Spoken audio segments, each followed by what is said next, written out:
Chapter 2. The bunkhouse was a long, rectangular building. Inside, the walls were whitewashed and the floor unpainted. In 3 walls there were small, square windows, and in the 4th, a solid door with a wooden latch. Against the walls were 8 bunks, 5 of them made up with blankets and the other 3 showing their burlap ticking. Over each bunk there was nailed an apple box with the opening forward so that it made 2 shelves for the personal belongings of the occupant of the bunk. And these shelves were loaded with little articles, soap and talcum powder, razors and those Western magazines ranchmen love to read and scoff at and secretly believe. And there were medicines on the shelves, and little vials, combs, and from nails on the box sides, a few neckties. Near one wall there was a black cast iron stove, its stovepipe going straight up through the ceiling. In the middle of the room stood a big square table littered with playing cards, and around it were grouped boxes for the players to sit on. At about 10 o'clock in the morning the sun threw a bright dust-laden bar through one of the side windows, and in and out of the beam flies shot like rushing stars. The wooden latch raised. The door opened and a tall, stoop-shouldered old man came in. He was dressed in blue jeans and he carried a big push broom in his left hand. Behind him came George, and behind George, Lennie. "The boss was expecting you last night," the old man said. "He was sore as hell when you wasn't here to go out this morning." He pointed with his right arm, and out of the sleeve came a round stick-like wrist, but no hand. "You can have them 2 beds there," he said, indicating 2 bunks near the stove. George stepped over and threw his blankets down on the burlap sack of straw that was a mattress. He looked into his box shelf and then picked a small yellow can from it. "Say, what the hell's this?" "I don't know," said the old man. "Says positively kills lice, roaches and other scourges. What the hell kind of bed you giving us, anyways? We don't want no pants rabbits." The old swamper shifted his broom and held it between his elbow and his side while he held out his hand for the can. He studied the label carefully. "Tell you what," he said finally, "last guy that had this bed was a blacksmith, hell of a nice fella and as clean a guy as you want to meet. Used to wash his hands even after he ate. Then how come he got graybacks?" George was working up a slow anger. Lennie put his bindle on the neighboring bunk and sat down. He watched George with open mouth. "Tell you what," said the old swamper. "This here blacksmith, name of Whitey, was the kind of guy that would put that stuff around even if there wasn't no bugs, just to make sure, see? Tell you what he used to do, at meals he'd peel his boiled potatoes, and he'd take out every little spot, no matter what kind, before he'd eat it. And if there was a red splotch on an egg, he'd scrape it off. Finally quit about the food. That's the kind of guy he was, clean. Used to dress up Sundays even when he wasn't going no place, put on a necktie even, and then set in the bunkhouse." "I ain't so sure," said George skeptically. "What did you say he quit for?" The old man put the yellow can in his pocket, and he rubbed his bristly white whiskers with his knuckles. "Why, he just quit, the way a guy will. Says it was the food. Just wanted to move. Didn't give no other reason but the food. Just says gimme my time one night, the way any guy would." George lifted his tick and looked underneath it. He leaned over and inspected the sacking closely. Immediately Lennie got up and did the same with his bed. Finally George seemed satisfied. He unrolled his bindle and put things on the shelf, his razor and bar of soap, his comb and bottle of pills, his liniment and leather wristband. Then he made his bed up neatly with blankets. The old man said, "I guess the boss'll be out here in a minute. He was sure burned when you wasn't here this morning. Come right in when we was eatin' breakfast and says, 'Where the hell's them new men?' And he give the stable buck hell, too." George patted a wrinkle out of his bed, and sat down. "Give the stable buck hell?" he asked. "Sure. You see the stable buck's a nigger." "Nigger, huh?" "Yeah. Nice fella too. Got a crooked back where a horse kicked him. The boss gives him hell when he's mad. But the stable buck don't give a damn about that. He reads a lot. Got books in his room." "What kind of a guy is the boss?" George asked. "Well, he's a pretty nice fella. Gets pretty mad sometimes, but he's pretty nice. Tell you what, know what he done Christmas? Brang a gallon of whiskey right in here and says, Drink hearty, boys. Christmas comes but once a year. The hell he did. Whole gallon? Yes, sir. Jesus, we had fun. They let the nigger come in that night. Little Skinner name of Smitty took after the nigger. Done pretty good, too. The guys wouldn't let him use his feet, so the nigger got him. If he coulda used his feet, Smitty says he woulda kilted the nigger.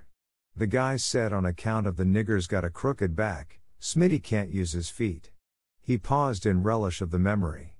After that the guys went into Soledad and raised hell. I didn't go in there. I ain't got the poop no more. Lennie was just finishing making his bed. The wooden latch raised again and the door opened. A little stocky man stood in the open doorway. He wore blue jean trousers, a flannel shirt, a black, unbuttoned vest and a black coat. His thumbs were stuck in his belt, on each side of a square steel buckle. On his head was a soiled brown Stetson hat, and he wore high-heeled boots and spurs to prove he was not a laboring man. The old swamper looked quickly at him, and then shuffled to the door rubbing his whiskers with his knuckles as he went. "Them guys just come," he said, and shuffled past the boss and out the door. The boss stepped into the room with the short, quick steps of a fat-legged man. "I wrote Murray and Reddy I wanted 2 men this morning. You got your work slips?" George reached into his pocket and produced the slips and handed them to the boss. "It wasn't Murray and Reddy's fault. Says right here on the slip that you was to be here for work this morning." George looked down at his feet. "Bus driver give us a bum steer," he said. "We hadda walk 10 miles. Says we was here when we wasn't. We couldn't get no rides in the morning." The boss squinted his eyes. "Well, I had to send out the grain teams short 2 buckers. Won't do any good to go out now till after dinner." He pulled his time book out of his pocket and opened it where a pencil was stuck between the leaves. George scowled meaningfully at Lennie, and Lennie nodded to show that he understood. The boss licked his pencil. "What's your name?" "George Milton." "And what's yours?" George said, "His name's Lennie Small." The names were entered in the book. "Let's see, this is the 20th, noon the 20th. He closed the book. "Where you boys been working?"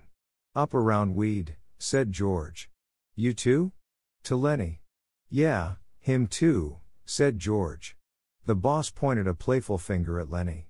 "He ain't much of a talker, is he?" "No, he ain't, but he's sure a hell of a good worker. Strong as a bull." Lennie smiled to himself. "Strong as a bull," he repeated. George scowled at him, and Lennie dropped his head in shame at having forgotten. The boss said suddenly, "Listen, Small." Lennie raised his head. "What can you do?" In a panic, Lennie looked at George for help. "He can do anything you tell him," said George. "He's a good skinner. He can wrestle grain bags, drive a cultivator. He can do anything. Just give him a try." The boss turned on George. "Then why don't you let him answer? What you trying to put over?" George broke in loudly, "Oh. I ain't saying he's bright. He ain't. But I say he's a goddamn good worker. He can put up a 400-pound bale." The boss deliberately put the little book in his pocket.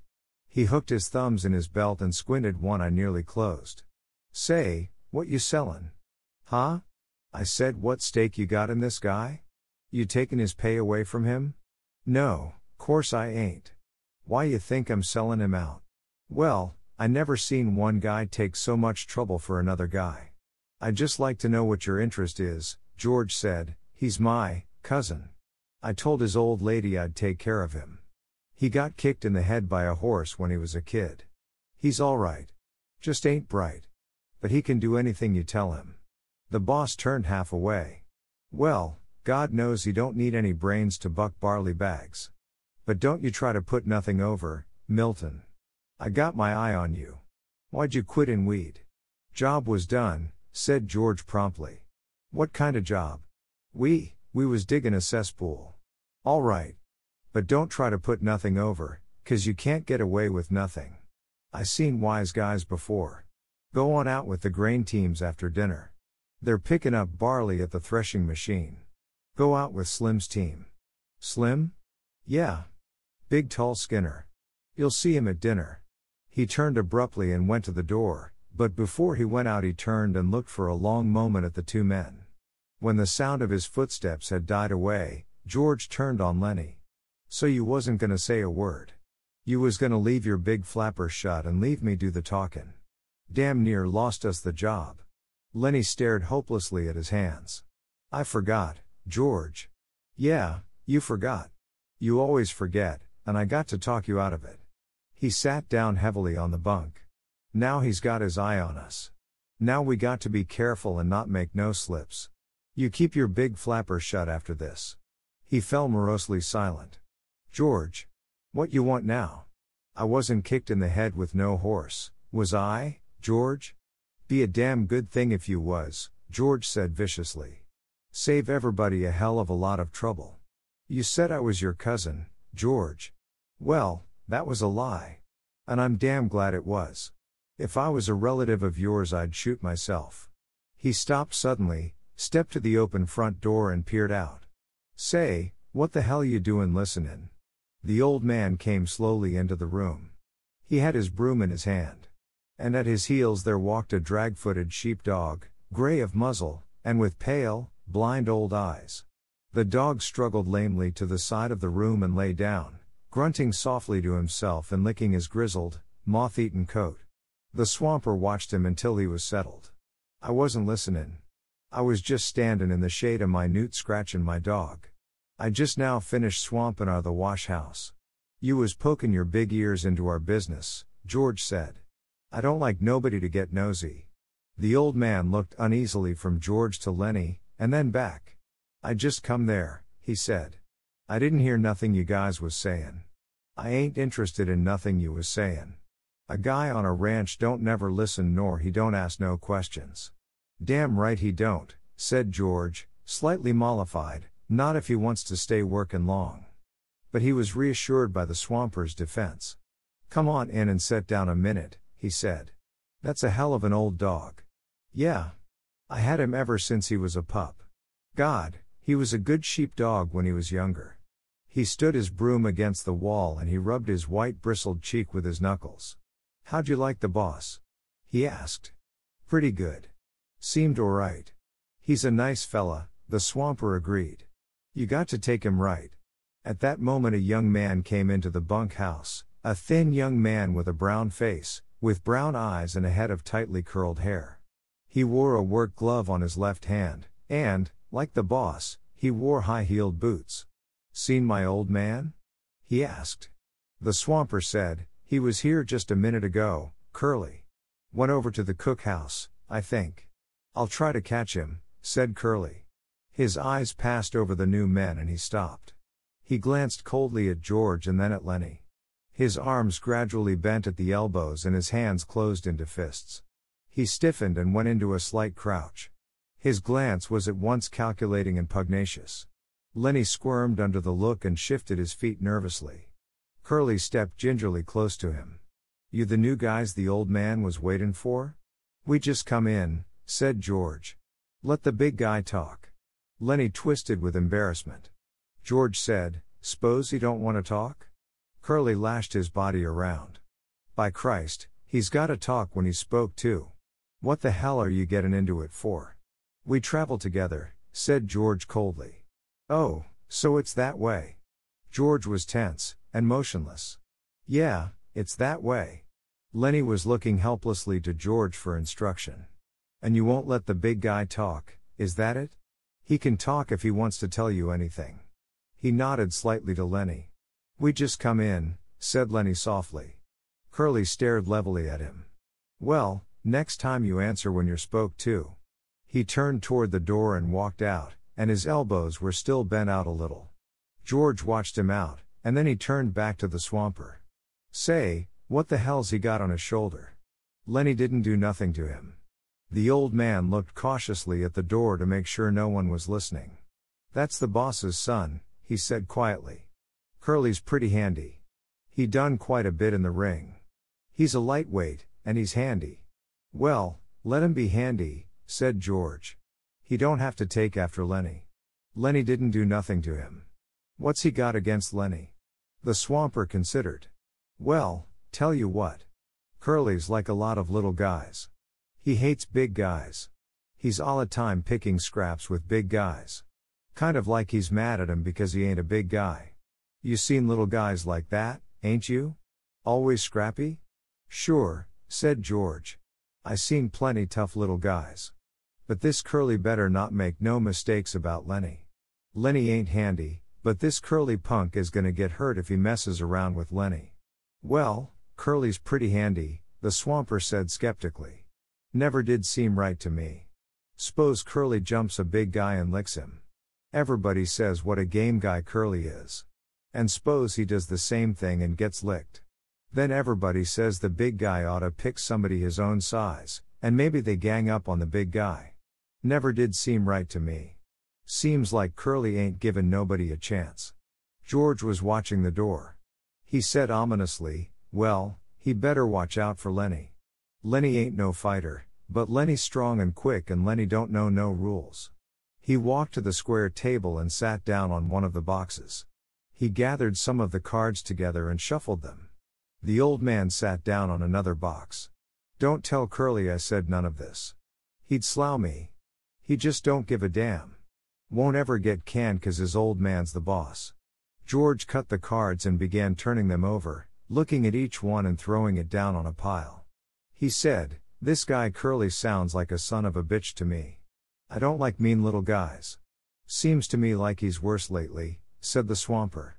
He got married a couple of weeks ago. Wife lives over in the boss's house. Seems like Curly is cockier ever since he got married. George grunted, maybe he's showing off for his wife. The swamper warmed to his gossip. You seen that glove on his left hand? Yeah. I seen it. Well, that glove's full of Vaseline. Vaseline? What the hell for? Well, I tell you what, Curly says he's keeping that hand soft for his wife. George studied the cards absorbedly. That's a dirty thing to tell around, he said. The old man was reassured. He had drawn a derogatory statement from George. He felt safe now, and he spoke more confidently. Wait till you see Curly's wife. George cut the cards again and put out a solitaire lay, slowly and deliberately. Purty? He asked casually. Yeah. Purty, but, George studied his cards. But what? Well, she got the eye. Yeah? Married 2 weeks and got the eye? Maybe that's why Curly's pants is full of ants. I seen her give Slim the eye. Slim's a jerkline skinner. Hell of a nice fella. Slim don't need to wear no high-heeled boots on a grain team. I seen her give Slim the eye. Curly never seen it. And I seen her give Carlson the eye. George pretended a lack of interest. Looks like we was gonna have fun. The swamper stood up from his box. Know what I think? George did not answer. Well, I think Curly's married, a tart. He ain't the first, said George.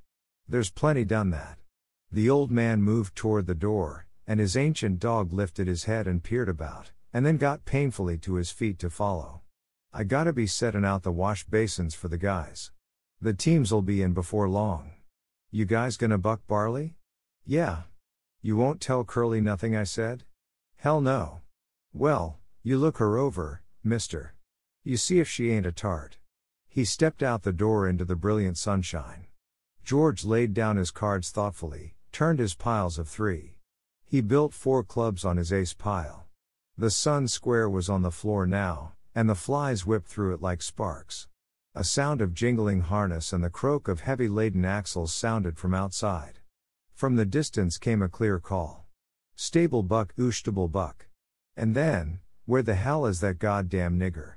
George stared at his solitaire lay, and then he flounced the cards together and turned around to Lennie.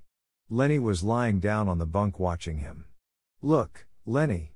This here ain't no setup. I'm scared. You gonna have trouble with that Curly guy. I seen that kind before. He was kinda feelin' you out. He figures he's got you scared and he's gonna take a sock at you the first chance he gets. Lennie's eyes were frightened. I don't want no trouble, he said plaintively. Don't let him sock me, George. George got up and went over to Lennie's bunk and sat down on it. I hate that kinda bastard, he said. I seen plenty of 'em. Like the old guy says, Curly don't take no chances. He always wins. He thought for a moment. If he tangles with you, Lennie, we're gonna get the can. Don't make no mistake about that. He's the boss's son. Look, Lennie. You try to keep away from him, will you? Don't never speak to him. If he comes in here you move clear to the other side of the room. Will you do that, Lennie? I don't want no trouble, Lennie mourned. I never done nothing to him. Well, that won't do you no good if Curly wants to plug himself up for a fighter. Just don't have nothing to do with him. Will you remember? Sure, George. I ain't gonna say a word. The sound of the approaching grain teams was louder, thud of big hooves on hard ground, drag of brakes and the jingle of trace chains. Men were calling back and forth from the teams. George, sitting on the bunk beside Lennie, frowned as he thought. Lennie asked timidly, "You ain't mad, George?" "I ain't mad at you. I'm mad at this here Curly bastard. I hoped we was gonna get a little steak together, maybe $100. His tone grew decisive. "You keep away from Curly, Lennie." "Sure I will, George. I won't say a word. Don't let him pull you in, but, if the son of a bitch socks you, let him have it." "Let him have what, George?" Never mind. I'll tell you when. I hate that kind of a guy. Look, Lennie, if you get in any kind of trouble, you remember what I told you to do?" Lennie raised up on his elbow. His face contorted with thought. Then his eyes moved sadly to George's face. "If I get in any trouble, you ain't gonna let me tend the rabbits." "That's not what I meant. You remember where we slept last night? Down by the river?" "Yeah, I remember." "Oh, sure I remember. I go there and hide in the brush. Hide till I come for you. Don't let nobody see you. Hide in the brush by the river." "Say that over." "Hide in the brush by the river, down in the brush by the river. If you get in trouble." "If I get in trouble." A brake screeched outside. A call came, "Stable, Buck." "Oh. Stable, Buck," George said. "Say it over to yourself, Lennie, so you won't forget it." Both men glanced up, for the rectangle of sunshine in the doorway was cut off.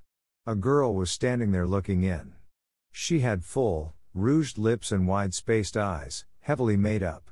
Her fingernails were red. Her hair hung in little rolled clusters, like sausages. She wore a cotton house dress and red mules, on the insteps of which were little bouquets of red ostrich feathers. "I'm looking for Curly," she said. Her voice had a nasal, brittle quality. George looked away from her and then back. "He was in here a minute ago, but he went." "Oh." She put her hands behind her back and leaned against the door frame so that her body was thrown forward. "You're the new fellas that just come, ain't ya?" "Yeah." Lennie's eyes moved down over her body, and though she did not seem to be looking at Lennie, she bridled a little. She looked at her fingernails. "Sometimes Curly's in here," she explained. George said brusquely, "Well, he ain't now." "If he ain't, I guess I better look someplace else," she said playfully. Lennie watched her, fascinated. George said, "If I see him, I'll pass the word you was looking for him." She smiled archly and twitched her body. "Nobody can't blame a person for lookin'," she said. There were footsteps behind her, going by. She turned her head. "Hi, Slim," she said. Slim's voice came through the door. "Hi, good lookin'. I'm tryin' to find Curly, Slim." "Well, you ain't tryin' very hard. I seen him goin' in your house." She was suddenly apprehensive. "Bye boys," she called into the bunk house, and she hurried away. George looked around at Lennie. "Jesus, what a tramp," he said. "So that's what Curly picks for a wife." "She's purty," said Lennie defensively. "Yeah, and she's sure hidin' it. Curly got his work ahead of him. Bet she'd clear out for $20. Lennie still stared at the doorway where she had been. Gosh, she was purty. He smiled admiringly. George looked quickly down at him and then he took him by an ear and shook him. "Listen to me, you crazy bastard," he said fiercely. "Don't you even take a look at that bitch. I don't care what she says and what she does. I seen 'em poison before, but I never seen no piece of jail bait worse than her. You leave her be." Lennie tried to disengage his ear. "I never done nothing, George." "No, you never. But when she was standin' in the doorway showin' her legs, you wasn't lookin' the other way, neither." I never meant no harm, George. Honest, I never. Well, you keep away from her, 'cause she's a rat trap if I ever seen one. You let Curly take the rap. He let himself in for it. Glove full of Vaseline, George said disgustedly. And I bet he's eatin' raw eggs and right into the patent medicine houses, Lennie cried out suddenly. I don't like this place, George. This ain't no good place. I wanna get outta here. We gotta keep it till we get a steak. We can't help it, Lennie. We'll get out just as soon as we can. I don't like it no better than you do. He went back to the table and set out a new solitaire hand. No, I don't like it, he said. For 2 bits I'd shove out of here. If we can get just a few dollars in the poke, we'll shove off and go up the American River and pan gold. We can make maybe a couple of dollars a day there, and we might hit a pocket. Lennie leaned eagerly toward him. Le's go, George. Le's get outta here. It's mean here. We gotta stay, George said shortly. Shut up now. The guys'll be comin' in. From the washroom nearby came the sound of running water and rattling basins. George studied the cards. Maybe we oughta wash up, he said. But we ain't done nothing to get dirty. A tall man stood in the doorway. He held a crushed Stetson hat under his arm while he combed his long black damp hair straight back. Like the others, he wore blue jeans and a short denim jacket. When he had finished combing his hair, he moved into the room, and he moved with a majesty only achieved by royalty and master craftsmen. He was a jerkline skinner, the prince of the ranch, capable of driving 10, 16, even 20 mules with a single line to the leaders. He was capable of killing a fly on the wheeler's butt with a bull whip without touching the mule. There was a gravity in his manner and a quiet so profound that all talk stopped when he spoke. His authority was so great that his word was taken on any subject, be it politics or love. This was Slim, the jerkline skinner. His hatchet face was ageless. He might have been 35 or 50. His ear heard more than was said to him, and his slow speech had overtones not of thought, but of understanding beyond thought. His hands, large and lean, were as delicate in their action as those of a temple dancer. He smoothed out his crushed hat, creased it in the middle and put it on. He looked kindly at the two in the bunkhouse. It's brighter'n a bitch outside, he said gently. Can't hardly see nothing in here. You the new guys? Just come, said George. Gonna buck barley? That's what the boss says.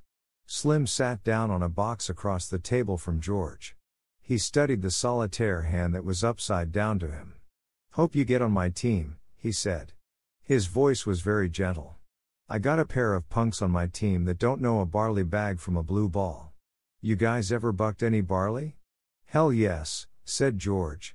I ain't nothing to scream about, but that big bastard there can put up more grain alone than most pairs can. Lennie, who had been following the conversation back and forth with his eyes, smiled complacently at the compliment. Slim looked approvingly at George for having given the compliment. He leaned over the table and snapped the corner of a loose card. You guys travel around together? His tone was friendly. It invited confidence without demanding it. Sure, said George. We kinda look after each other. He indicated Lennie with his thumb. He ain't bright. Hell of a good worker though. Hell of a nice fella, but he ain't bright. I've knew him for a long time. Slim looked through George and beyond him. Ain't many guys travel around together, he mused. I don't know why. Maybe everybody in the whole damn world is scared of each other. It's a lot nicer to go around with a guy you know, said George. A powerful, big-stomached man came into the bunkhouse. His head still dripped water from the scrubbing and dousing. Hi, Slim, he said, and then stopped and stared at George and Lennie. These guys just come, said Slim by way of introduction. Glad to meet ya, the big man said. My name's Carlson. I'm George Milton. This here's Lennie Small. Glad to meet ya, Carlson said again. He ain't very small, he chuckled softly at his joke. Ain't small at all, he repeated. Meant to ask you, Slim, how's your bitch? I seen she wasn't under your wagon this morning. She slang her pups last night, said Slim. 9 of 'em. I drowned 4 of 'em right off. She couldn't feed that many. Got 5 left, huh? Yeah, 5. I kept the biggest. What kind of dogs you think they're gonna be? I dunno, said Slim. Some kind of shepherds, I guess. That's the most kind I seen around here when she was in heat. Carlson went on, got 5 pups, huh? Gonna keep all of 'em? I dunno. Have to keep 'em a while so they can drink Lulu's milk, Carlson said thoughtfully. Well, looka here, Slim. I been thinkin'. That dog of Candy's is so goddamn old he can't hardly walk. Stinks like hell, too. Every time he comes into the bunkhouse I can smell him for 2-3 days. Y&T you get Candy to shoot his old dog and give him one of the pups to raise up. I can smell that dog a mile away.